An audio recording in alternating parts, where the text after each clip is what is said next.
നല്ല ചക്ക വരട്ടിയത് കാണാം. നല്ല പഴുത്ത ചക്ക കഷണങ്ങളായി മുറിച്ച് വേവിച്ചെടുക്കണം. തണുത്തതിന് ശേഷം മിക്സിയിലടിക്കണം.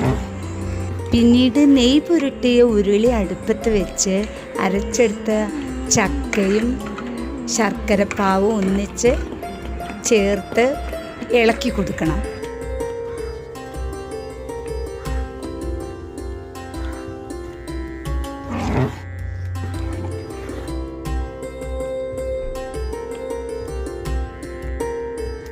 ഇടയ്ക്കിടയ്ക്ക് ഓരോ സ്പൂൺ നെയ്യ് ചേർത്ത് കൊടുക്കണം. അടിയിൽ പിടിക്കാതിരിക്കാനാണ്. ചക്ക വരട്ടിയത് ആയി വരുന്നുണ്ട്.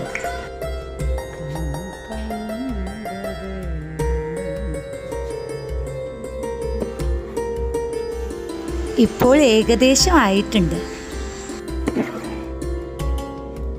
ഇത് 1 കൊല്ലം വരെ കേടാവാതെ സൂക്ഷിച്ച് വെക്കാം, ഫ്രിഡ്ജിൽ വെക്കാതെ തന്നെ. അങ്ങനെ നമ്മുടെ ചക്ക വരട്ടിയത് റെഡി.